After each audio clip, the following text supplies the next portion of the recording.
గారిని వెంకటప్ప గారిని అదేవిధంగా పెద్దలందరూ కూడా యువతి ప్రజ్వలన కార్యక్రమాన్ని ముందుకు తీసుకొచ్చిందిగా సమన్వయంగా కోరుకుంటున్నాము.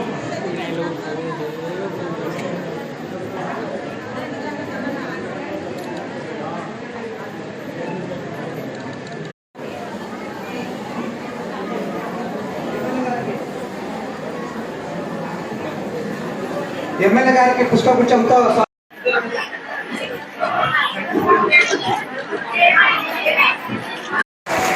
Thank you madam.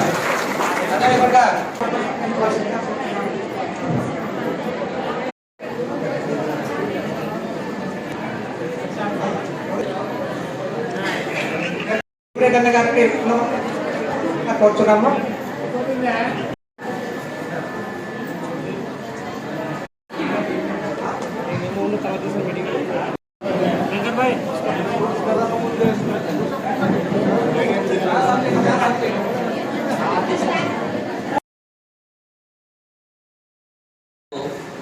రుణం ఉంది మహిళలకు అందరికీ మొత్తం 16,67,00,000, 4,16,00,000 ఈరోజు మీకు జమ కాబోతుంది. ఒకసారి మరి గౌరవ ముఖ్యమంత్రి వారికి, మన గౌరవ ఎమ్మెల్యే గారికి, మన ఇన్ఛార్జ్ వారికి గట్టిగా ధన్యవాదాలు.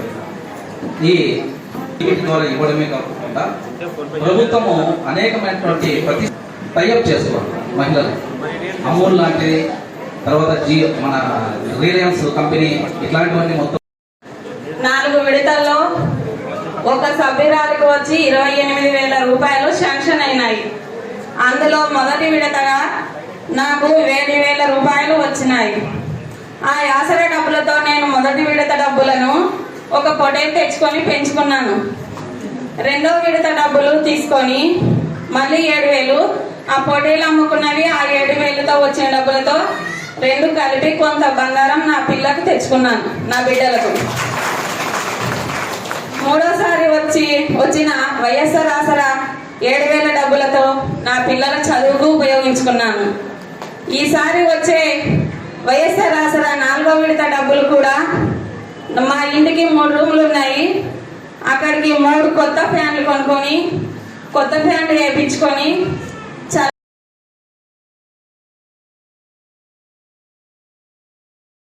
అటువంటి అధికారులకు అందరికీ, తోటి అక్క చెల్లెమ్మలకు అందరికీ నా యొక్క హృదయపూర్వక నమస్కారములు. నాది పెసర్దిన గ్రామం, ఎండూరు మండలం, కర్నూలు జిల్లా.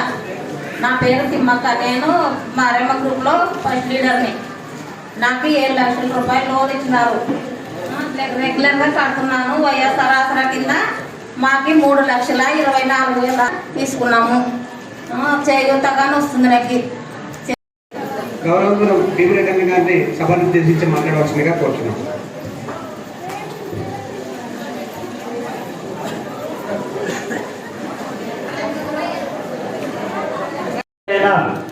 ఈరోజు మన వైఎస్ఆర్ సిపి పార్టీ తరఫున ప్రతి పేదవాళ్ళైతేనేమి, ప్రతి కుటుంబ సభ్యులైతేనేమి, ప్రతి ఒక్కరు కూడా ఈరోజు ప్రతి పథకాన్ని అందరూ కూడా అందుకుంటూ, మరి ఏ పార్టీకి సంబంధం లేకుండా, పార్టీ అనే పేరు ఎక్కడా కూడా వినపడదు. ప్రతి గ్రామంలో చూడండి, ఏ పార్టీలో ఉన్న ప్రతి పథకాన్ని కూడా ఈరోజు అందరూ కూడా అందుకుంటున్నాం.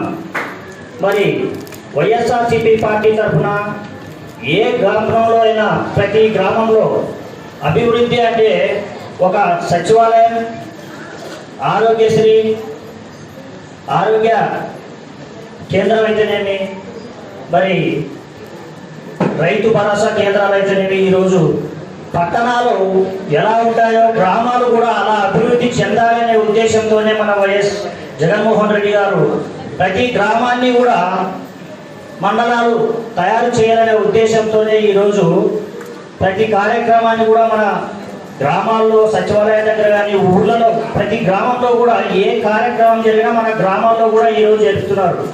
ఎందుకంటే ఏమి తెలని రైతులైనా మరి మన గ్రామంలో తెలుసుకోవాలి అంటే ఎక్కడో మండలాల్లో ఎక్కడో కార్యక్రమాలు ఏర్పాటు చేస్తే మన గ్రామాల్లో ఉన్నటువంటి వాళ్ళకి ఏమీ తెలియదు. కాబట్టి ఈరోజు అలా కాకుండా ప్రతి గ్రామంలో కూడా ఏ కార్యక్రమం జరిగినా మన గ్రామాల వరకు కూడా ఈరోజు చేరుతుంది. మరి వాలంటీర్స్ ద్వారా ప్రతి 50 ఇళ్లకు కూడా చదువుకున్న వ్యక్తి ఒక ఇంట్లో చదువుకుంటే ఒక ఇంటికే వెలుగునిస్తాడు. కానీ ఈరోజు వాలంటీర్లు 50 ఇళ్లకు వెలుగునిస్తూ వారు ప్రతి సమస్యను కూడా వాళ్ళకి అందజేసి ప్రతి ఇంటిని వాళ్ళు కట్ చేసి ఏదైనా సమస్యలు ఉంటే కూడా సచివాలయానికి చేర్చి ఈరోజు అందరినీ కూడా సమానంగా చూసుకుంటున్నారు.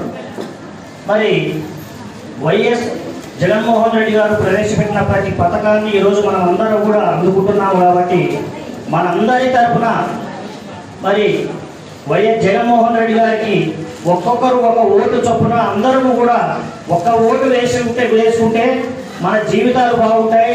మన పిల్లలు జీవితాలు కూడా ఇంగ్లీష్ మీడియంలో చదువుకొని వాళ్ళు కూడా మెరుగుపడతారు. మరి ఆరోగ్య సమస్యలు కూడా ఈరోజు ఏమి లేని వాళ్ళు కూడా డబ్బున్న వాళ్ళతో సమానంగా మనం చూపించుకోవాలి అంటే వైఎస్ జగన్మోహన్ రెడ్డి గారు రావాలి.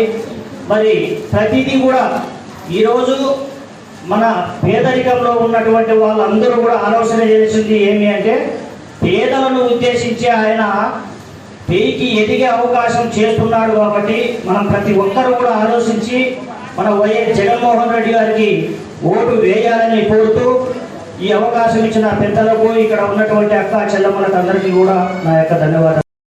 మాట్లాడి మీకు ఎన్ని పథకాలు వస్తున్నాయి, మీకు ఎంత బాగా చూసుకుంటున్నాడు జగన్, మీ కుటుంబాలను ఎంత బాగా చూసుకుంటున్నాడు, మీ పిల్లల్ని కూడా ఎంత బాగా చూసుకుంటున్నాడు, అమ్మఒడి వేసి వాళ్ళకి బూట్లు కానీ సాక్సులు కానీ బట్టలు కానీ మధ్యాహ్నం తిండి కానీ మీకు రైతులకు కానీ ఎంత బాగా చూసుకుంటున్నాడు కదమ్మా. చూసుకుంటున్నాడా? మీ ఇంట్లో ఒక తల్లి తండ్రి కూడా ఆలోచించినటువంటి వ్యక్తిగా ఈరోజు జగన్మోహన్ రెడ్డి నువ్వు అంతా బాగా చూసుకుంటున్నాడు. ఇవన్నీ మీకు తెలుసు, నేను చెప్పాల్సిన అవసరం లేదు.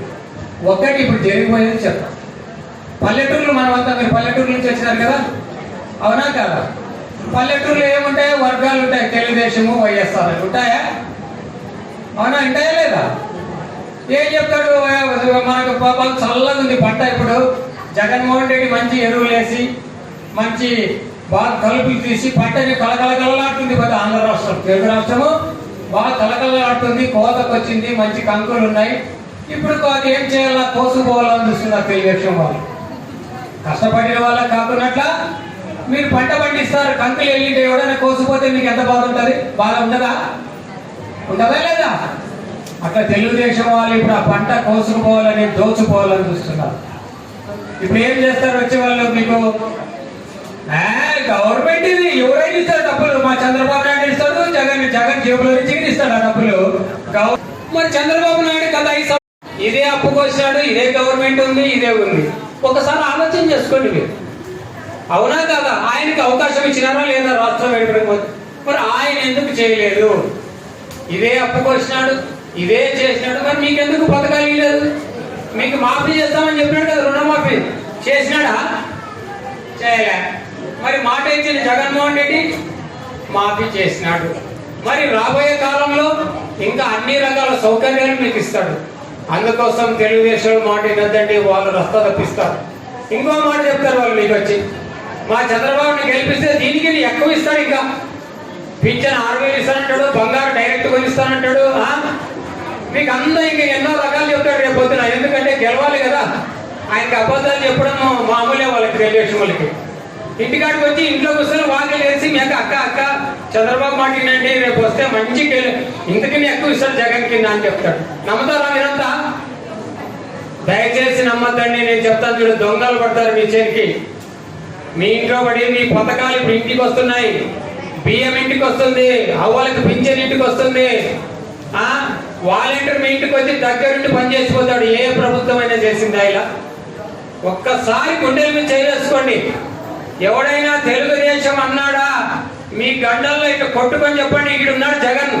ఇంకోసారి చెప్పొద్దు, కబద్దారా అని చెప్పండి. అవునా? గట్టిగా చెప్పాలి. ఇంకోసారి తెలుగుదేశం అంటున్నాడు వీడు. అందుకోసం దయచేసి చెప్తాను, అమ్మలక్కలకు అక్కలకు అమ్మలకు అందరికి చెప్తా, దయచేసి ఈ ప్రభుత్వంని పోగొట్టుకోవద్దని. ఎందుకంటే ఇది మా ప్రభుత్వం కాదు. మేము కారులో తిరుగుతాం, మంచి భూములు ఉన్నాయి, మేము బాగున్నాం. కానీ మీరు బాగుపడాలంటే జగన్ ఉండాలి. నిన్ననే చెప్పినాడు జగన్, ఒక్క మనిషికి 100 మంది చెప్పాలి. ఈ ప్రభుత్వం యొక్క పథకాలు ఒక్క మనిషి 100 మందికి చెప్పాలి. ఇటు జగన్ మనకు సాయం చేసినాడు, మనం జగన్ ఓటేయాలి, మరి జగన్ గెలిపించుకోవాలి, ఇంకా మంచిగా చేస్తాడు పోరాడు అనేది మీరు ఆలోచించుకొని చెప్పాలి. అవునా కదమ్మా? అందుకోసం మిమ్మల్ని పక్కదారి పట్టించక వస్తుంటారు. మీరు పక్కదారి పట్టద్దండి, ఎందుకంటే మీ కుటుంబాలు బాగుపడాలి. దిశగా మిమ్మల్ని అందరినీ తీసుకెళ్లడం జరిగింది. మీరు ఎలక్షన్ నాటికి ఎంతైతే రుణం బాకీ ఉన్నారో 4 విడతల్లో మీకు అందిస్తామని చెప్పడం జరిగింది. దాంట్లో భాగంగానే ఈరోజు 4వ విడత మీ అకౌంట్లలో వేయడం జరుగుతూ ఉంది. ఈరోజు మీరంతా జగన్మోహన్ రెడ్డికి ఓటేశారు. ఆయన మీ అందరికీ మహిళలకు, ముఖ్యంగా మహిళలకు రాష్ట్రంలో అమ్మఒడి అయితేనేమి, చేయూత అయితేనేమి, ఆసరా అయితేనేమి, అలాగే పిల్లలకు గోరుముద్ద అయితేనేమి, వైఎస్ జగన్ విద్యా దీవెన అయితేనేమి, ఇలాంటివి ఎన్నో సంక్షేమ పథకాలు పేద బడుగు బలైన వర్గాల కోసం ఈరోజు జగన్మోహన్ రెడ్డి గారు చేయడం జరిగింది.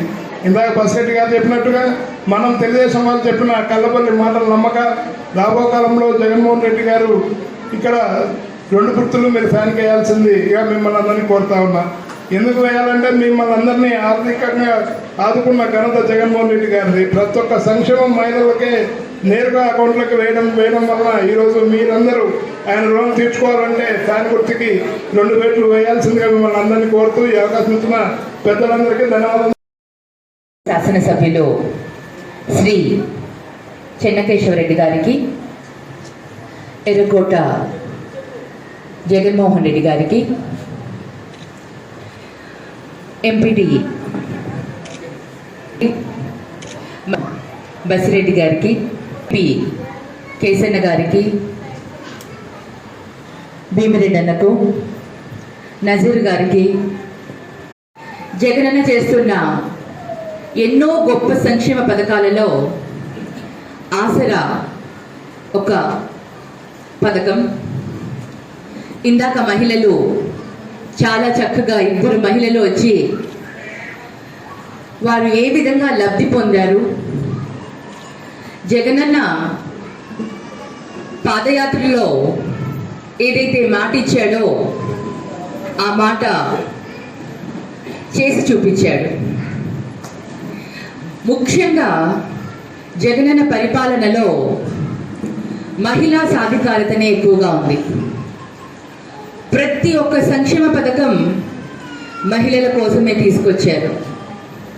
అమ్మఒడి మహిళలకే ఇచ్చారు, విద్యా దీవెన, విద్యా కానుక, వసతి దీవెన, మరి చేయూత, ఆసరా, ఇవన్నీ కూడా మహిళల కోసమే.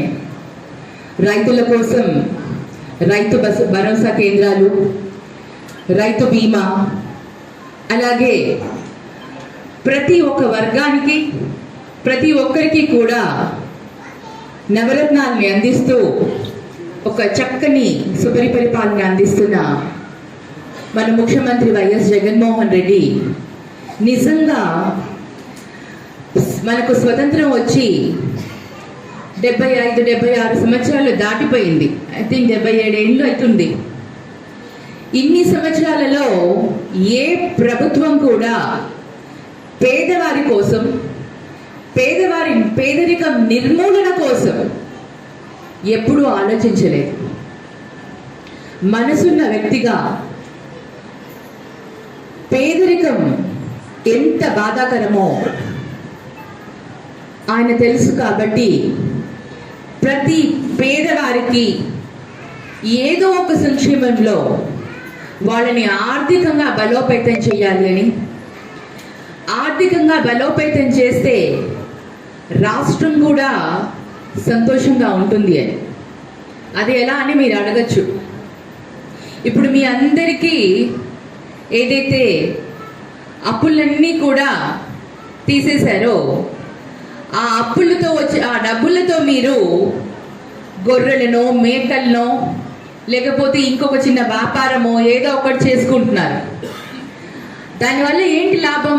మీరు వ్యాపారం చేస్తున్నారంటే ఆ డబ్బు మళ్ళీ మార్కెట్లోకి వెళ్తుంది, మళ్ళీ మార్కెట్ నుంచి మళ్ళీ ప్రజల దగ్గరికి వెళ్తుంది.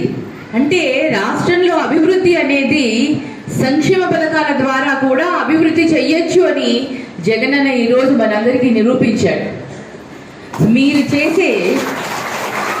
మీకిచ్చే ప్రతి పైసా కూడా, అందరూ ప్రతిపక్షాలు ఉచితంగా ఇస్తున్నారు, అది చేస్తున్నారు, ఇది చేస్తున్నారని అంటున్నారు. కానీ మీకిచ్చే ప్రతి పైసా కూడా మీకు లబ్ధి పొందుతూ మళ్ళీ రాష్ట్రానికి కూడా ఆర్థికంగా సహాయం అయ్యే విధంగా ఈరోజు జగనన్న ప్రతి సంక్షేమ పథకాన్ని రూపొందించారు. ఇంత బాగా ఆలోచించలేదు. అందుకనే అభివృద్ధి సంక్షేమం రెండూ కూడా మన జగనన్న సరిగ్గా దాన్ని రెండు కళ్ళలాగా ముందుకు తీసుకొని వెళ్తున్నారు. ఈరోజు మహిళలందరూ సంతోషంగా ఉండాలి. మరి మీరందరూ సంతోషంగా ఉండాలి అంటే, ఇంకా ముందు ముందు కూడా సంతోషంగా ఉండాలి అంటే మరి ఎవరు రావాలి మళ్ళీ మనకు ముఖ్యమంత్రిగా? జగనన్నే రావాలి. మరీ ముఖ్యమంత్రిగా జగనన్న వస్తేనే ఈ సంక్షేమ పథకాలన్నీ కూడా, లేకపోతే తెలుగుదేశం పార్టీ వచ్చింది అంటే మళ్ళీ జన్మభూమి కమిటీలు వచ్చేస్తాయి. మళ్ళీ మీరందరూ లైన్గా కూర్చుని వాళ్ళకి వీళ్ళకి ఏదో అంతో ఇంతో ఇచ్చుకొని మళ్ళీ మీకు వచ్చే సంక్షేమ పథకాల కోసం వాళ్ళ వెనకాల, వీళ్ళింటి వెనకాల, వాళ్ళ ఇంటి వెనకాల తిరుగుతూ ఉండాలి. అది కావాలా? లేకపోతే జగనన్న ఇచ్చే సంక్షేమ పథకాలు మన ఇంటి దాకా వస్తున్నాయి, మరి మన ఇంటి దాకా వచ్చేలాగా కావాలా? ఆలోచించుకోండి.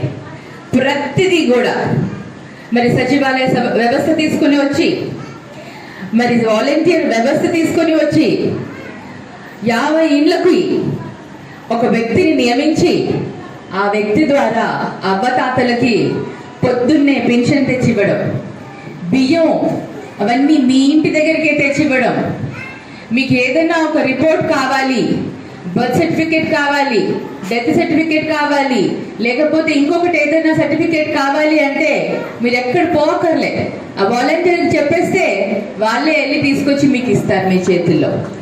ఇంత మంచి పరిపాలన ఇంకెక్కడైనా ఉందా? ఏ రాష్ట్రంలో కూడా లేదు. పిల్లలకి మంచి చదువు ఇస్తున్నాడు, అది కూడా ఇంగ్లీష్ మీడియం చదువులు.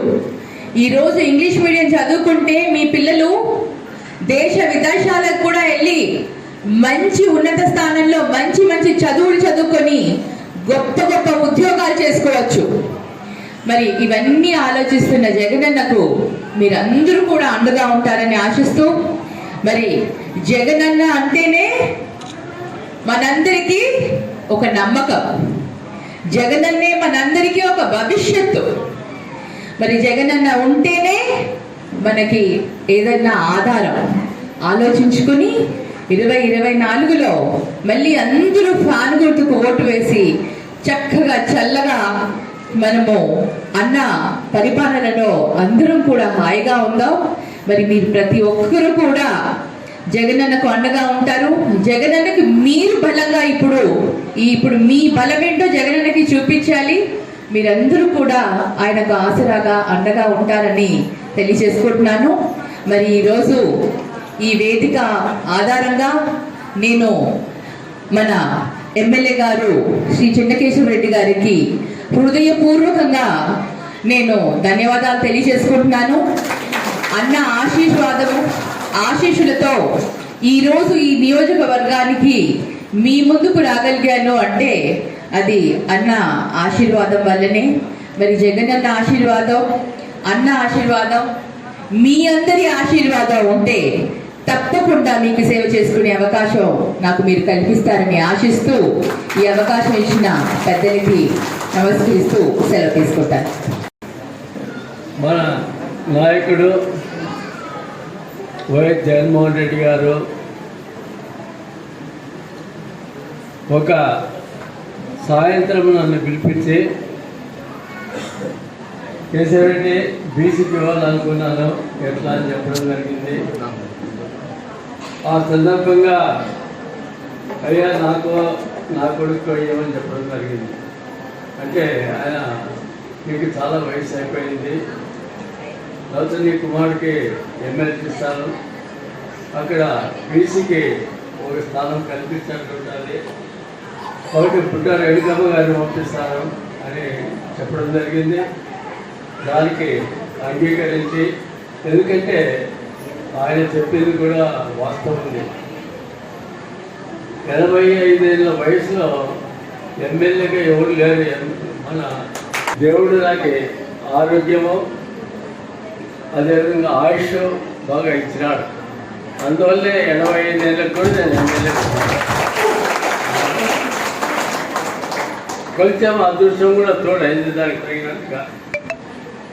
కాబట్టి ఆయన చెప్పినట్టు అంగీకరించి గుట్టాలు ఎంతమంది పంపించమని అడగడం జరిగింది. మరుసటి రోజు ఉదయాన్నే ఆయన రేణుకమ్మ గారిని పిలిపించి నన్ను పిలిపించి మీరిద్దరూ ఏ విధమైన ప్రపంచాలు లేకుండా ఎలక్షన్ నడపాలా, అక్కడ వైఎస్ఆర్ సిపిని గెలిపేలా అని చెప్పడం జరిగింది.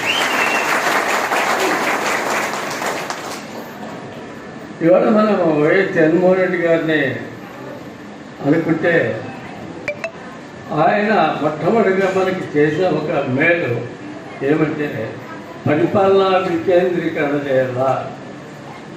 పల్లె ప్రజలు తాలూకా ఆఫీస్ చుట్టూ కానీ ఎంపీడీఓ ఆఫీస్ చుట్టూ కానీ అక్కడ స్థానికంగా ఉండే ఎమ్మెల్యే చుట్టూ కానీ తిరగకుండా వారికి లభించేటువంటి పథకాలన్నీ కూడా వారి గ్రామంలోనే వాళ్ళకి అందాలా, వారి అకౌంట్లలో వాళ్ళకి సంక్షేమ పథకాలు పడాలా, వారికి ప్రభుత్వం నుండి ఎటువంటి అవసరాలు వచ్చినా సచివాలయం దగ్గర వాలంటీర్కి చెప్తే ఆ వాలంటీర్ అన్ని ఏర్పాట్లు చేస్తాడు. వెల్ఫేర్ అసిస్టెంట్ ఉంటారు. ఈ విధంగా అక్కడ 10 మంది ఉద్యోగస్తులను పెట్టి ప్రజల దగ్గరికే పరిపాలన ఇచ్చేటువంటి మహా వ్యక్తి వైఎస్ జగన్మోహన్ రెడ్డి గారు. తర్వాత ఆయన అనేక సంక్షేమ పథకాలు పాదయాత్ర సందర్భంగానే ప్రకటించడం జరిగింది. అందులో ముఖ్యంగా ముసలి వారికి అందరికి కూడా ఈ 5 సంవత్సరాల్లో 2000 నుండి 3000 రూపాయల వరకు పెన్షన్ పెంచుతారని చెప్పేది చాలా ముఖ్యమైన పథకం. ఎందుకంటే మన వయసు లేనటువంటి స్త్రీలందరూ కూడా, అంతేకాకుండా మధ్యస్థ స్త్రీలు అంటే 45 సంవత్సరాలు అంటే 60 సంవత్సరాల వరకు చేయూత పథకం ఇవ్వడం జరిగింది. అదేవిధంగా అమ్మ ఒడి పథకం. మన పిల్లలందరూ గొర్రెలు, ఇప్పుడే ఒక ఆయన చెప్పింది మేము గొర్రెలు పెంచుకున్నామని. గొర్రెలు పెంచుకోవడం మంచిదే, గొర్రె పుట్టలు పెంచుకోవడం మంచిదే, మనకి ఆర్థికంగా లబ్ధి ఉంటుంది. కానీ అంత కాయనిక మన పిల్లల్ని పంపించకూడదు. మన పిల్లలు ఆడిపోవాలా, బడికి పోవాలా. ఆ విధంగా ప్రతి ఒక్క పిల్లల్ని, ప్రతి అమ్మాయిని స్కూల్కి పంపాలనే ఉద్దేశంతో అమ్మఒడి పథకం పెట్టినాడు. అదేవిధంగా దానికి తర్వాత కాలేజీ పోవాలా, దానికి విద్యా దీవెన పెట్టినాడు. అది వైఎస్ రాజశేఖర రెడ్డి గారే ఫీజు రియంబర్స్మెంట్ పెట్టినారు. అది కంటిన్యూ చేస్తూ ఉన్నాడు. చంద్రబాబు టైంలో దాన్ని చేయలే సరిగా. ఈ విధంగా మన యొక్క పిల్లల యొక్క బాధ్యత వైఎస్ జగన్మోహన్ రెడ్డి గారు తీసుకున్నటువంటి సందర్భం. మన చేయూత వల్ల మధ్యస్థ కుటుంబాలన్నీ కూడా ఆర్థికంగా లబ్ధి పొందుతున్నాయి. అదేవిధంగా నేతలు నేస్తమని వ్యూవర్స్ పెట్టడం వల్ల కూడా ఎంతోమంది వాళ్ళకి వ్యూవర్స్కి మగ్గం వేస్తే కూలి గిట్టుబాటు కావడం లేదు. అటువంటి పరిస్థితుల్లో వాళ్ళకి నేతలు నేస్తమని పెట్టి సంవత్సరానికి 24,000 రూపాయలు ఇస్తారు. ఈ విధంగా అనేక సంక్షేమ పథకాలు ప్రకటించి వాటి పైకి రావాలా, బీదతనం పోవాలా అని బీసీలు, ఎస్సీలు, ఎస్టీలు, మైనార్టీలు వీరికి అందరికి కూడా లబ్ధి చేకూరాలి అనేటువంటి పెద్ద ఉద్దేశంతో ఇవన్నీ ఏర్పాటు చేయడం జరిగింది. మొన్న వైఎస్ జగన్మోహన్ రెడ్డి గారు నిన్న మీటింగ్లో మాట్లాడుతూ ఒక విషయం చెప్పినాడు. ఎన్నో పథకాలు నేను ప్రవేశపెట్టినా, చంద్రబాబు నాయుడు ఏం పెట్టినాడు అని అడిగినాడు. ఆయన పేరు చెప్తే ఏది జ్ఞాపకం వస్తుందని చెప్పినాడు. కానీ నాకైతే రెండు జ్ఞాపకం వస్తారు. చంద్రబాబు పేరు చెప్తే జన్మభూమి కమిటీ జ్ఞాపకం వస్తారు. జన్మభూమి కమిటీ యొక్క పని ఏమంటే పెన్షన్లు, ఇండ్లు వాళ్ళకి ఇష్టమైన వారికి పంచేది. అంటే ఎవరు డబ్బులు ఇస్తే వాళ్ళకి పెన్షన్లు ఇచ్చినారు, లేదా ఎవరు వాళ్ళ కార్యకర్తలు వాళ్ళ దగ్గర పోతారో వాళ్ళకి డబ్బులు ఇచ్చినారు, పెన్షన్ పథకం. అదేవిధంగా ఎవరు ఇల్లు కావాలంటే 20,000 25,000 ఇస్తే వాళ్ళకి ఇల్లు ఇచ్చినారు. తర్వాత వైఎస్ జగన్మోహన్ రెడ్డి వచ్చాకనే బిల్లులు ఇచ్చినాడు ఆ ఇళ్ళకి. కాబట్టి ఈ విధంగా ఒక రకంగా వసూలు రాజ్యము ఆ కాలంలో ఉంది. కాబట్టి నాకు ఇవి రెండు పథకాలు ఎప్పుడు చంద్రబాబు పేరు చెప్తే బాగా మంచుకుంటాయి. ఎందుకంటే మా ఊర్లోనే 90 సంవత్సరాలు ఒక వృద్ధురాలు నుండి బిచ్చగాళ్ళు వాళ్ళు, మన గుడి బిచ్చగాళ్ళు, తర్వాత 80 ఏళ్ళు 75 ఏళ్ళు ఉన్నవాళ్ళు ఉన్నారు. అవన్నీ లిస్టు దాచుకుపోయి అప్పుడు కలెక్టర్ సత్యనారాయణ గారికి ఇస్తే రెడ్డి గారు కలెక్టర్లు కూడా దీంట్లో ఏం చేయలేరు, మీకు జన్మభూమి కమిటీ మట్టుకే పెన్షన్లు ఇవ్వాలా, వాళ్ళ మట్టుకే ఇల్లు ఇవ్వాలా, అటువంటి అధికారం ప్రభుత్వం ఇచ్చింది అని కలెక్టరే చేతులు ఎత్తేసినారు. కాబట్టి అటువంటి ప్రభుత్వం మనకి అవసరమా?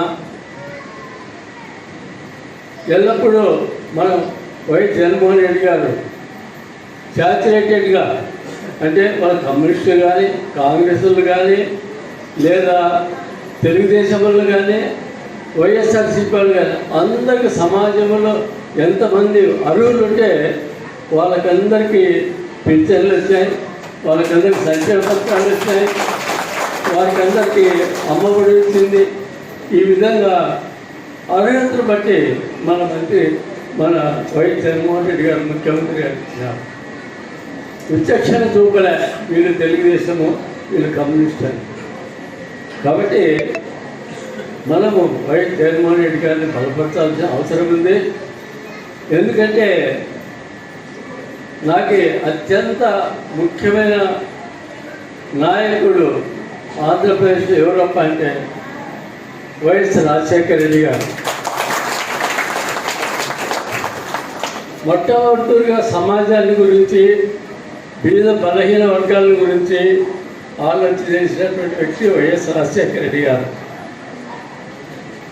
ఆయన తన యొక్క ఆరోగ్యశ్రీ అనేటువంటి ఒక కార్యక్రమం ఏర్పాటు చేసి, ఆరోగ్యశ్రీ ఎవరైనా హార్ట్ అటాక్ వస్తే కానీ, లేదా దీర్ఘమైన ఆపరేషన్ చేసుకోవాలంటే కానీ 2 లక్షల రూపాయలు ఆ కాలంలో 20 ఏళ్ళ కింద ఇచ్చినాడు. దానివల్ల ఎంతోమంది బీదవారు హైదరాబాద్లో కార్పొరేట్ ఆసుపత్రులు, పెద్ద పెద్ద ఆసుపత్రులు, అపోలో హాస్పిటల్ ఎత్తేమి, కేర్ హాస్పిటల్ ఎత్తేమి, తర్వాత Krishna institute of medical college వాళ్ళకి కానీ, కిమ్స్ వాళ్ళకి కానీ పోయి చూపించుకునేవాళ్ళు. ఆ విధంగా లక్షలాది మంది ఆరోగ్యం బాగా చేసుకునేటువంటి సందర్భం వైఎస్ రాజశేఖర రెడ్డి గారు. అదేవిధంగా ఆ ఇంటికి 3 విడతలుగా ప్రతి ఒక్క గ్రామానికి ఎవరు బీదవాళ్ళు ఉంటే వాళ్ళకి అందరికీ ఇందిరా ఇచ్చినటువంటి సందర్భం ఉంది. దానివల్లే ఎంతోమంది అప్పుడు ఇల్లు కట్టుకోవడం జరిగింది. వేలాది మంది, లక్షలాది మంది కట్టుకున్నారు. అంతే క్రితం ఎక్కడ చూసినా ప్రతి గ్రామంలో గుడిసెలు ఉండేవి. కొంతమంది డబ్బరెక్కలు వేసుకొని కట్టుకునేవాళ్ళు, కొంతమంది జమ్ముతో కట్టుకునేవాళ్ళు, కొంతమంది ఈజాకుతో కట్టుకునేవాళ్ళు. కానీ రాజశేఖర రెడ్డి వచ్చిన తర్వాత, ముఖ్యమంత్రి అయిన తర్వాత ప్రతి ఒక్కరు ఇల్లు కట్టుకున్నారు. మా గ్రామంలో అయితే మా పంచాయతీలో 1600 ఇల్లు కట్టారు. ఒకటే పంచాయతీ. ఒత్తిడి రాజశేఖర రెడ్డి గారితో కలిసినప్పుడు మీ కాన్స్టిట్యూన్సీలో ఎంతమంది ఎన్ని ఇల్లు కట్టినారని చెప్పినారు. అంటే 10,000 ఇల్లు కట్టినామన్నా అంటే అని ఆశ్చర్యపోయి, నిజం చెప్తావా 10,000 ఇల్లు అని అడిగినాడు. అవన్నా నాకు 5 మండలాలు ఉండేవి, మండలానికి 2,000 ఇల్లు అయినా కూడా 10,000 ఇల్లు అయ్యాయి. మా ఒక్క ఊరిలోనే 1,600 ఇల్లు కట్టినాము అని చెప్పింది. అంటే నాకు సంతోషపడ్డాడు. ఈ విధంగా ఒక రకంగా రాజశేఖర రెడ్డి తర్వాత ప్రభుత్వము, రాజశేఖర రెడ్డి ముందు తరము అనేది ఒక రకంగా మనం చెప్పుకోవచ్చు. ఎందుకంటే రాజశేఖర రెడ్డి గారు వచ్చిన తర్వాతనే మన భూముల వాల్యూ పెరిగినాయి. మీరు ఆలోచన చేయండి, అంతకుముందు 30,000 40,000 ఎకరాలు అమ్ముకునే ఉంటున్నాం. నేనే 2 ఎకరాలు అమ్ముకుంటే 40,000 ఎకర, ఇవాళైతే 40 లక్షలకు ఎక్కబోతారు. తర్వాత రేట్లు పెరిగినాయి.